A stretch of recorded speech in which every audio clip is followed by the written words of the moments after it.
Okay, everybody, have a good Easter weekend. So you did well on quiz 1. I don't know if you had a chance to look at the grade book, but out of 113 of you who took the quiz, 98 got some flavor of A. Mean was 4.5 out of 5, so that's an A. And so that's fantastic. Keep it up.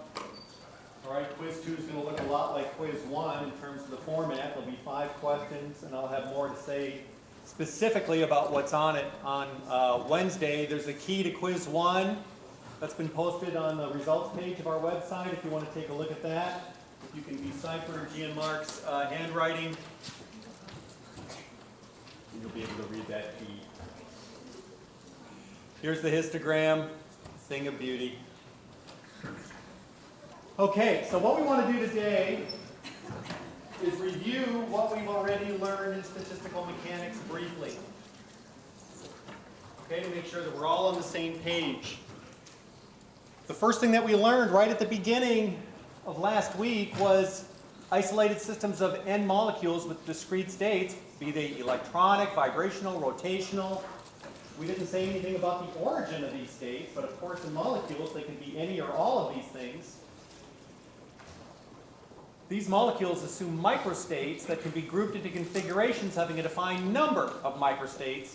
We called that W.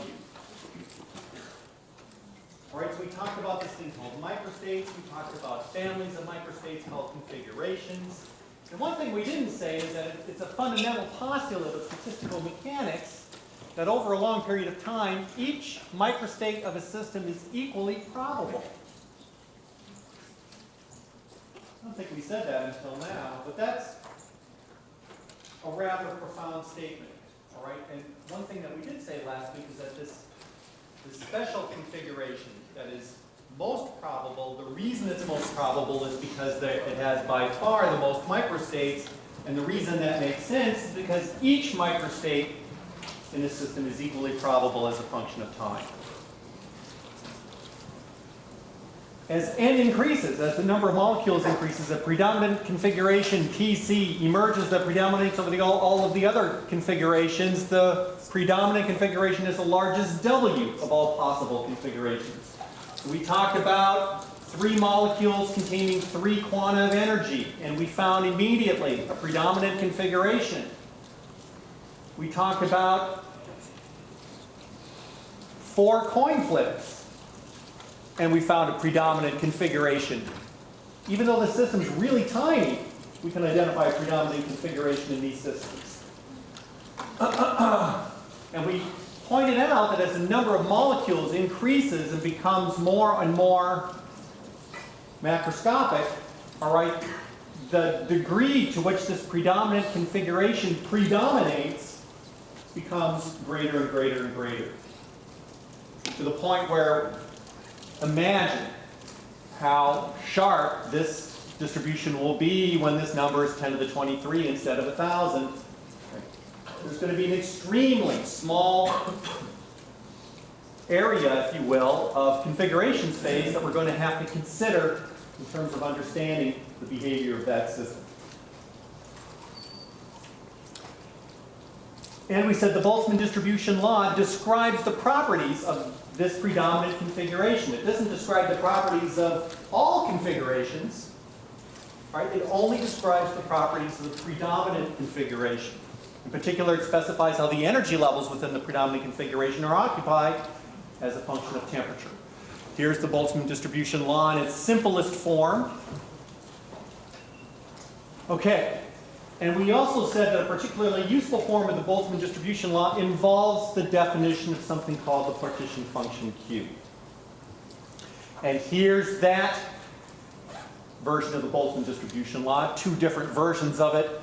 All right, in this case, we're talking about a summation over I states. Each energy level can have multiple states. We call that the degeneracy. Or we can take the summation over energy levels instead of states. Right, and in that case, we have to multiply by the degeneracy explicitly. Right, so these 2 equations are identical. It just depends on whether we're talking about individual states or energy levels. No difference between the two equations. It's more convenient to use this if we know about the degeneracy. Finally, we said the first order, the partition function is the number of states that are accessible to the system at a particular temperature. That's how we define the partition function. But it actually trivializes what it is.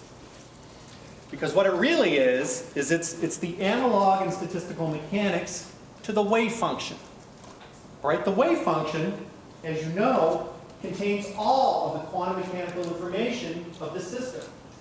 We can use operators to extract information on the momentum, the position, and so on of our quantum mechanical system from the wave function. The wave function contains all of the quantum mechanical information of the system. And the partition function does that for statistical mechanics. It contains all of the thermodynamic information on the system. Right? The partition function is a profound concept. Just like the wave function is in quantum mechanics, it has the same lofty status in statistical mechanics. So, can that be true? Right? All thermodynamic information embedded in the partition function. The partition function isn't that big a deal. It's a summation. Well, we showed on Friday that, for example, you can calculate the average internal energy of the system using the partition function. We derived a nice expression for doing that. Here's the average internal energy of the system. It's just the total energy divided by the number of molecules, and you can do a little algebra. We can make a substitution for n from the Boltzmann Distribution Law. And when we do that, we get this expression here. And then if we recognize that this guy is just a derivative of the partition function with respect to beta, why we get these really simple expressions for the total energy, where we're multiplying by big N, and the average internal energy, where we're not doing that. Right? And this is just the partial derivative of the partition function with respect to beta, and this is just 1 over the partition function. The partition function has this information in it. Right? If we know how to ask the partition function for the information. Right? If we know how to ask the question. Here we're asking the question, what is the internal energy of a single molecule? Okay? So, we've learned about one case where we can extract this information from the partition function. We're going to be learning about other cases where this is also true. So, we derived this equation on Friday. Now, let me just point out to you that this might be the least intuitive equation in all of chemistry. Right? By no means should you look at this equation and go, oh yeah, that's obviously the average internal energy of a molecule. All right, 1 over the partition function. Shouldn't the partition function get larger as the energy gets larger? But it's 1 over, and there's a minus sign in front of it. Right? And it's the partial derivative here of the partition function with respect to beta, which is 1 over temperature. No. All right. I have zero intuition regarding this equation. If you have more than 0, you have more than me. All right, but we can derive this equation. We have to trust the mathematics that we've done. It wasn't a complex derivation. We just did it again in like 3 slides. All right? Even though this equation has no intuitive basis to it, right, it does in fact tell us what the average internal energy of a molecule is. Right? We can trust it. We derived it ourselves, for goodness sakes. But don't imagine that you should have some magical intuition about this equation. All right? I don't. I don't expect you to. It's not an intuitive equation to me at all. Now, we didn't finish this example on Friday. We did A. We evaluated the term populations, right? But we didn't calculate the electronic contribution to the molar internal energy at 300 degrees Kelvin because we ran out of time. So let's do that because it takes us to this concept of energy. So we said NO has electronic states at 0 and at 121.1 wave numbers, and they're both doubly degenerate. And so in principle, this is the equation that we should be able to use to calculate the electronic contribution to the molar internal energy. And one thing we did on Friday is we calculated this curve. This is the partition function as a function of temperature, and we derived an equation for that I'll show you in just a moment. And we plotted that, and here's what the partition function does, and you'll recall that NO has 4 states, and so the partition function has an asymptote at 4. Right? It can't be larger than that. And it can't be smaller than 2 because we're always going to have 2 states that are thermally accessible. And so this thing makes intuitive sense because it starts at 2 and it has an asymptote. It looks like it's not 100% clear, but here's 4. And all right, this is asymptotically going to approach 4 at very high temperatures. So qualitatively, this partition function is doing what we expect it to do. And we're interested here in the internal energy at 300 degrees Kelvin. So if I look at 300 on this plot and I just go to the curve that we've derived, the partition function at 300 is 3.119. I'm going to need that number in just a second. Okay, so if I want to evaluate now dq d beta, that term right there, all right, I can do that, all right? I'm going to take dd beta of q. Here's the partition function that we derived on Friday. It's got 2 terms, one for each state, one for each energy level, I should say. Right? There's 2, that's the degeneracy of the ground state. There's the energy of the ground state. There's the degeneracy of the excited state. There's the energy of the excited state. So this is our partition function. And if we're going to take the derivative, that 0 is going to move out front here. So this term is just going to go away for us, right? And we're only going to consider this term right here, right? And so 121.1 is going to move out front, and that minus sign is going to move out front as well. Okay, and so this derivative, dd beta, is just equal to minus 2 times that energy times e to the minus beta times 121.1 wave numbers. Now, we want to know what that is in joules, and so we have to do the usual unit conversions. And so this is my clunky way of doing that, which I find always works for me. There's Boltzmann's constant, there's the temperature that we're talking about. And so if we plug these numbers in, this is what we get for dq d beta. All right, here's n, here's q, which we just pulled off that plot. Okay, and there's a minus sign here that's going to cancel with that minus sign right there. And so we're going to end up with 519 joules per mole for the total energy of 1 mole. That's 6.022 times 10 to the 23rd because we're calculating per mole here. Okay, now. Were we told it's n is 1 mole in the problem? Were you told n was 1 mole? Or is n always just Avogadro's number?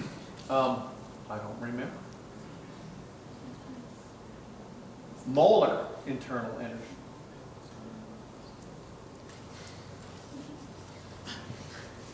Okay.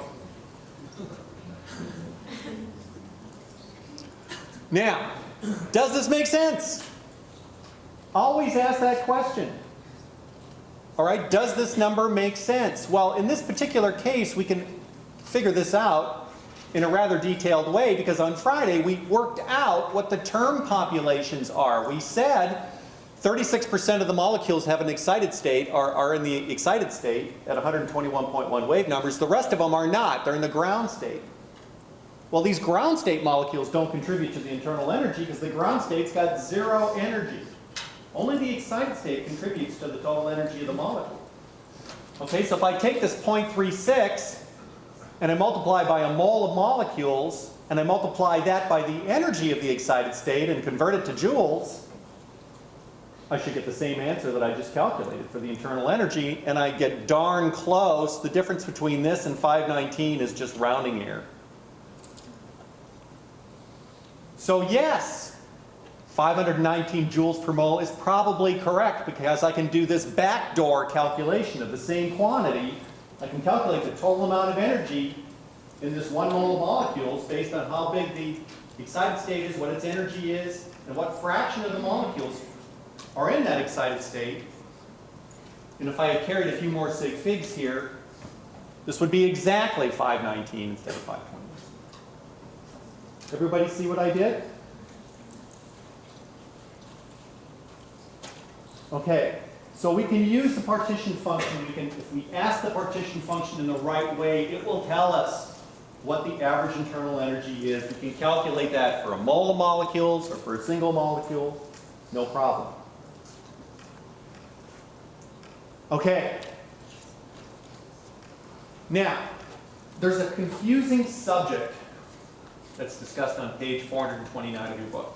Not that all of this isn't confusing. I mean, quite honestly, it is. But this is more confusing than most of this, right? And it concerns the classification of molecular ensembles as microcanonical, canonical, or grand canonical, and then what's constant when we consider such different canonical types of ensembles, and what's the partition function, and why does it have these different... If you're not confused by this, you're just not paying attention. This is very confusing. So, let's talk about this in a little more detail. What we've been discussing so far in the last week is this thing here, microcanonical ensembles. A microcanonical ensemble, which is what we've been talking about, applies to individual molecules, one member of an ensemble of molecules. We've been talking about one molecule. All right, the partition function asks how many states in each molecule are thermally accessible at a particular temperature. All right, so the microcanonical ensemble is the ensemble of states that could exist for this molecule, given that it has a certain number of quantum energy. In some ways, it should be obvious to us that we've been talking about one molecule because, look, there's 2 states in this molecule that are always occupied, 4 that could possibly be occupied. So this Q, we've really been just talking about one molecule. If we've been talking about 2, then this would be 4, 5, 7, and 8, not 2, 3, and 4. Right? There'd be a larger number of thermally accessible states because we'd be talking about multiple molecules. All right, but that's not what we've been doing. We've been just talking about one molecule this whole time. The Boltzmann Distribution Law has 2 forms, blah, blah, blah, blah. But notice, in neither one of these 2 partition functions is the number of molecules mentioned. We've just been talking about one. They're independent of n. They don't contain n. Okay, so in essence, this microcanonical partition function has just been asking the question, what's the probability that n equals 0 is occupied? What's the probability that n equals 1 is occupied? N equals 2. Add up those probabilities, boom, you get the microcanonical partition function that we've been talking about so far. Okay, so now let's define a partition function for an ensemble of molecules. More than one. We're going to call it big Q instead of little q, so that we never confuse these 2 things, in spite of their intrinsic ability to confuse us. Notice that this is the energy of a single molecule. This is the energy of all the molecules, big E, not little e. Right? These summations apply to all quantum states for the assembly of molecules. These summations right here. All right, so the question is, how can we express big Q in terms of little q? Right? How can we express the canonical ensemble, the partition function for the canonical ensemble, in terms of the partition function for the microcanonical ensemble? All right, let's figure this out, because we want this to make sense, even though it's intrinsically confusing. Here, let's consider just 2 molecules, A and B. Let's write the big Q for these 2 molecules now. Right? It's this summation. This contains the energy for both molecules now, and so we can write that in terms of molecule A and molecule B. E sub I is just EA plus EB. That's all the energy in A and all the energy in B. Oh yeah. Okay? So we've got two molecules in our system now. What does the summation refer to? Well, it refers to, all right, and there should be, okay, I left the parentheses out here. So beta should be multiplying this whole thing here. Parentheses here, here. Also parentheses here. Sorry, I left them out. Okay? So we want to consider all the possible states. Molecule A can be in its ground state, so can molecule B. Molecule A can be in its ground state when molecule B is in its first excited state or second excited state. Likewise, molecule A could be in its first excited state while molecule B is in its ground state. And so on. We have to consider all of these different combinations. That's what these summations are. Now it turns out that if I look at this, all right, at the end of the day, all I'm doing is I'm multiplying these two microcanonical partition functions together. All right? Here's the microcanonical partition function for A and the microcanonical partition function for B. If I just multiply them together, I've got little QA times little QB. That equals big Q AB. Okay, so for this two-molecule system, I've got two partition functions. If I've got n molecules, I'm going to take my microcanonical partition function to the nth power. Here I'm taking Q to the second power. Right? If these two molecules are identical, it's just little q squared. All right, in general, if I've got n molecules, I'm going to have an n in the exponent here. Right? This is the appropriate expression when we've got n distinguishable molecules. N distinguishable molecules. What's a distinguishable molecule? Well, hypothetically, if this molecule was located in a lattice, and we could keep track of its position, then this would apply. Positions on the crystalline lattice. This is rarely the case, as it turns out. We're rarely able to label molecules and keep track of individual molecules in the system. You can understand that. So, what if they're not distinguishable? That's the more general case. What if we can't keep track of which molecule's which? What happens? Well, for two distinguishable units, we can tell the difference. Check out these two states right here. All right? Molecule A is excited and molecule B is not. Molecule A is not excited, molecule B is. All right, these are two different states for the system. One molecule A is excited, molecule B is not. One molecule B is excited, molecule A is not. We can tell the difference between this and this because we can keep track of these two different atoms. All right, we can see this guy's excited, this guy's not, and this guy's excited, and this guy's not. And so these are two different states that we can identify. But if these are gas atoms and they're zooming around in this room, we can't keep track of them anymore. If our sample is a gas, the molecules will be zooming around. We won't be able to keep track of them. And in that case, these two systems are indistinguishable from one another. In fact, we can't tell the difference. That's just one state. We can say one molecule is excited and the other one's not, but we can't say which one's which. So, if the states are indistinguishable because they're zooming around in the gas phase, for example, we'll have a smaller number of them. Because here we have two states, but if we can't tell the difference, it's just one. Okay, so in our example above, big Q is going to equal 1/2 of little q to the n. There will be half as many states if the molecules are indistinguishable as if they were distinguishable. If there's two molecules, there will be half as many states. If there are two molecules, let's consider another case. What if there are three molecules, A, B, and C? Okay, and let's say one has 1 quantum of energy, one has 2, and one has 3. Okay, one has 1 quantum of energy, one has 2, and one has 3, and these are all the different ways that we can configure that configuration. These are all the different microstates for that configuration, if you will. 6 of them. All right? This assumes that A, B, and C are locked into a lattice so that we can tell the difference between them. All right? We can keep track of which molecule contains how many quantum energy, but if they're zooming around, this is just one state.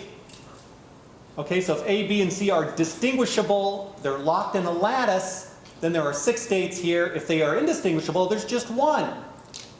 Right? 3 molecules, 1 over 3 factorial times q to the n.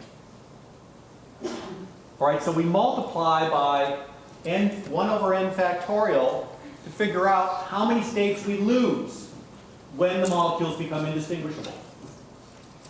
1 over n factorial. Okay? So, that explains this nonsense. Okay? Distinguishable parts, we've got Q is just equal to the microcanonical partition function to the big N's power. Right? And if the particles are indistinguishable, we're going to reduce that by 1 over n factorial. Right? Now, this we're just going to forget about. We don't need it. And this is already confusing enough. Okay, so we're going to talk about microcanonical ensembles and canonical ensembles. We don't need the grand canonical. All right, are you with me? So, this is cryptic, but we now sort of understand it. Right, we can understand where these terms come from, right? Where big Q comes from. Right? Kind of important, kind of a central thing in statistical mechanics, but my goodness, more confusing than it needs to be. Okay, you ready for entropy?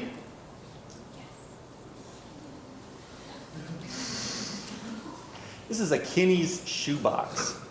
How many people have ever been to Kinney's? It's a shoe store. It's the only shoebox I could find in Google Images. Okay? We're going to put nickels into this shoebox. 100 nickels. All heads up. Takes a while. Turn them all over. They're all sitting in there. Heads up. Okay? Now I'm going to shake the shoebox and then make sure all the nickels are flat again so I can see if they're heads or tails. What's going to happen? They're going to stay heads. Who said that? Wrong answer. Shake. Inventory. All right, we didn't shake very hard, obviously. All right, only a couple turned over. All right, 91 heads, 9 tails. Now I'm going to shake them again. All right, this time 72 heads, 28 tails. I'm shake them again, 59 heads, 41 tails. All right, it'll sort of fluctuate around 50-50, won't it? If I keep shaking, it'll be unusual. I get exactly 50-50. All right, the system is never, if I shake this system right here, it never goes back in this direction. Right? The probability of me shaking this system and getting that guy, I'll tell you what it is in just a moment. All right? Does everyone agree that we always see this system evolving in this direction? We never see the opposite. Well, let's look at the number of microstates. All right, 100 heads for 100 coins, right? There's only one way for that to happen. All right, how many ways are there to have 91 heads and 9 tails? Well, for 100 coins, 91 heads and 9 tails, there's 1.9 billion ways to do that. Trillion. Sorry. What if you have 72 heads and 28 tails? 4.99 times 10 to the 24 ways to do that. Right? Is that number twice as big as that number?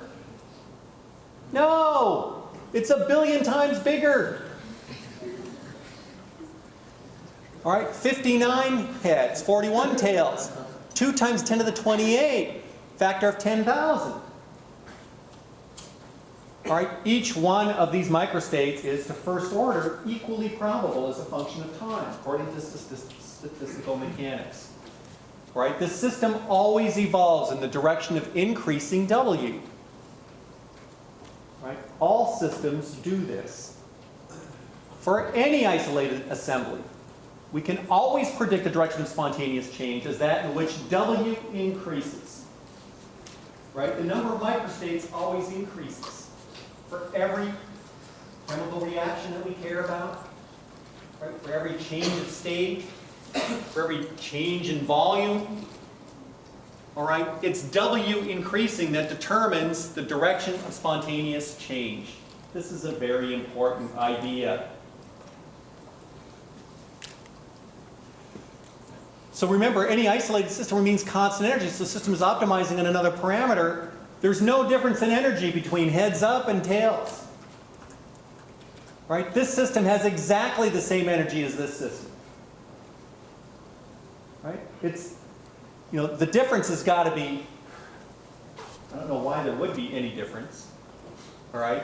It's very, very small between a coin that's heads up and a coin that's heads down.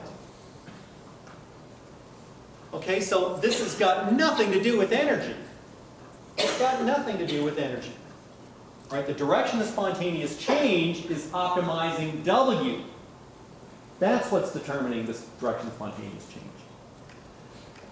Okay. So Boltzmann postulated that this thing called the entropy, right, is the thing that's getting optimized. And he postulated the entropy is equal to his constant times log of the number of states. And he had good reasons for doing this that I haven't the slightest understanding of. Okay? But he called this thing S, the entropy, and he said it's equal to K log W. Right? This was, in his own mind, his most important contribution to science, derivation of this equation. Okay. So should we do an example? Yes.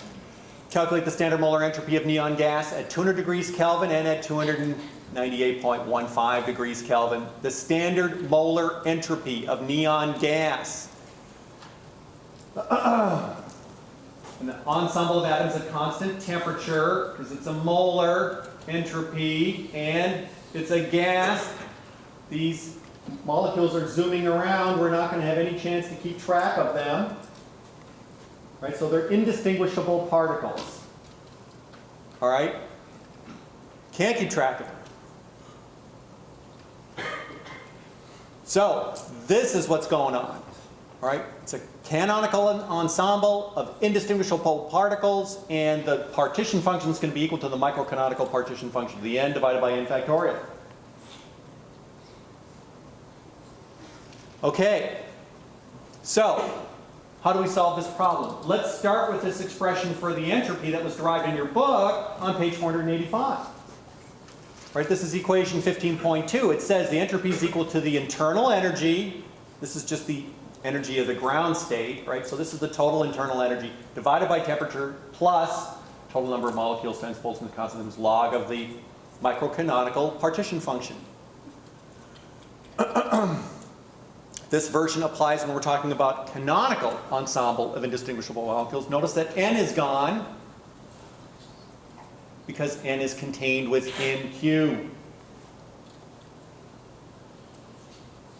Now let's write Q in terms of Q.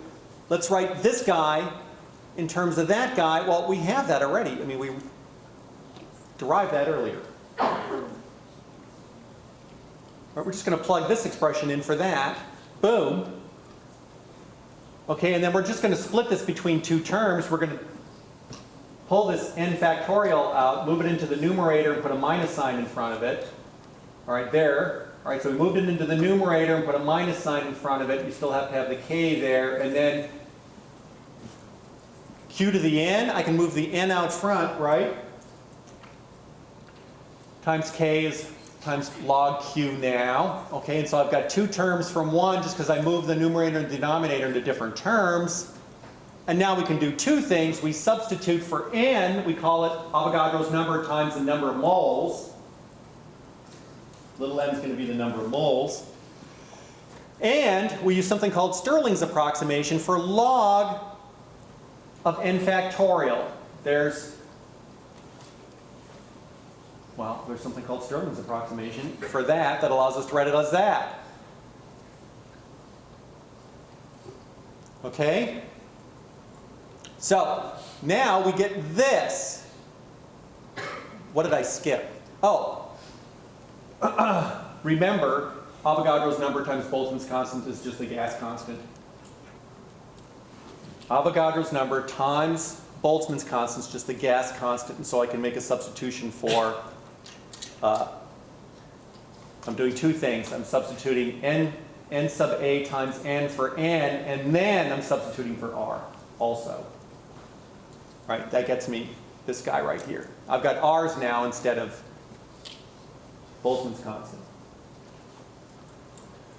Okay, so what's Q? Well, for an atomic gas, what's the partition function for neon? What do we have to think about at these temperatures? 200 degrees Kelvin, 298 degrees Kelvin.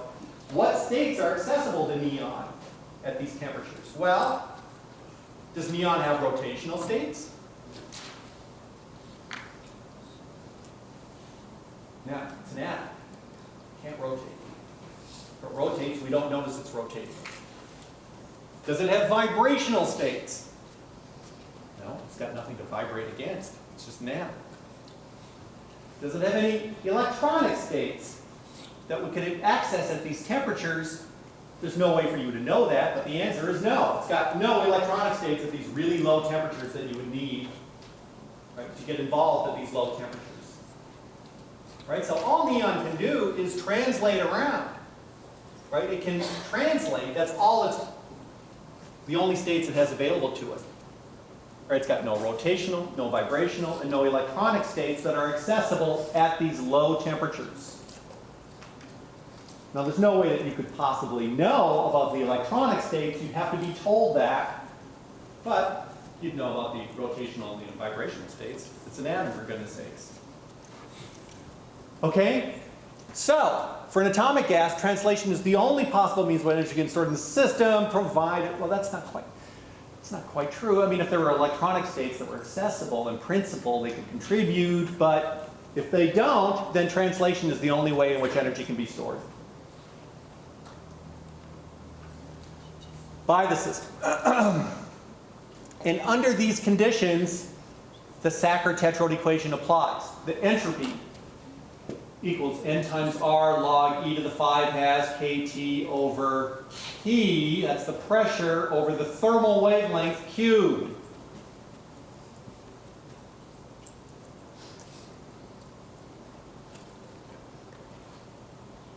Did I skip the derivation of this? Or? It's not obvious that this equation comes in any way from this equation right here. Did I leave out a couple of lines of algebra here? Apparently I did. Okay, trust me, this equation applies to a monoatomic gas. All right, what do we need to know? Well, obviously we need to know the thermal wavelength. Right? We need to know the temperature, but we already know we're at 300 degrees Kelvin. Are we missing any other information? We need to know the number of moles, we need to know the pressure, and we need to know the thermal wavelength. This thermal wavelength is given by this equation right here, which when I looked at it, first thing I thought is, if this is a wavelength and it's got units of distance, I'm missing where these units of distance are coming from. All right? Does this mess have units of distance? Meters? Well, if you're not sure, you always should do a dimensional analysis. Right? Because among other things, the dimensional analysis will not only tell you whether you're going to get the right units out of this mess, it'll tell you what units these other parameters have to have in order to get the right units out of the equation. that you need. You need units of distance. Okay, so if I look at this equation right here, what's H? H has units of joule seconds, right?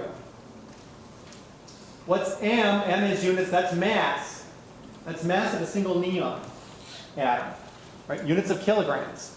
What's units of Boltzmann's constant? Joules per Kelvin, units of temperature, Kelvin. Okay, now what do I have to remember? Kilograms, of course, can be reconfigured by just remembering E equals mc squared, so mass is E over c squared. That's joules over meter squared per second squared, or joule second squared per meter squared. Boom. Joule second squared per meter squared, that's a kilogram. I always just remember E equals mc squared, and then joules, kilograms, meters per second. All right, you get useful conversion factors that way, especially for mass. Okay? And so when I cancel all of these units here, I get meters. All right, so presumably if I use mass here, units of kilograms, joules per second, so forth, I will get meters. It's surprising, but you do get them. Okay, so now I can put the numbers in. There's H. What is that guy? That's the molar mass of neon. All right, I want the mass of one neon atom, so I'm going to multiply by 1 over the number of atoms in a mole. All right, so that's going to be the mass of a neon atom in units of kilograms now. Remember that, because that's that's the molar mass of neon in units of kilograms, not grams. Okay, and if I run these numbers in my calculator, I get 2.748 times 10 to the minus 11 meters, or 27.5 picometers. That's a really short distance. All right, this thermal wavelength is tiny. Right? Even though we're not at a super high temperature here, right, this is a tiny thermal wavelength. Right? So we don't really have any intuition about what the thermal wavelength should be. All right, it's going to be tiny. It's going to be a tiny number. Now, this is maybe the first intuition that we have on that. Okay, so now we can plug everything into the Sackur-Tetrode equation. All right, N is just going to be 1. R, 8.31451 joules per Kelvin per mole. Boltzmann's constant, temperature. What the heck is that? All right, and there's the thermal wavelength right there, cubed. All right, what is that?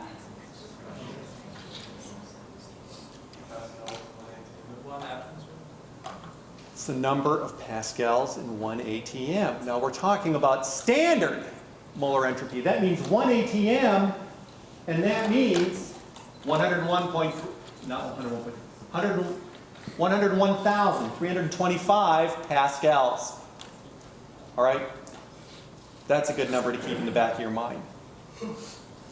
Okay, so standard means 1 ATM, that's 101,325 pascals, and a pascal meter cubed is a joule, and so if I run these in my calculator, I get 138 joules per Kelvin per mole. Entropy is always joules per degree Kelvin per mole. Right? Not like the energy, joules per mole. Right? Joules per Kelvin per mole if it's the entropy. All right, and if I increase the temperature slightly to 298.15, room temperature, I get 146 joules per Kelvin per mole.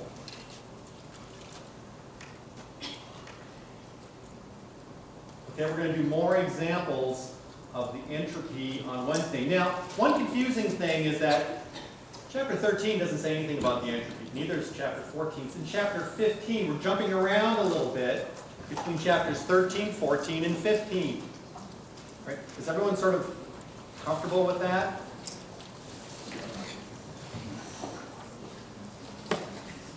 I think we're going to, hopefully it'll be obvious what topics we're emphasizing as we do this. Okay? So we'll see you Wednesday.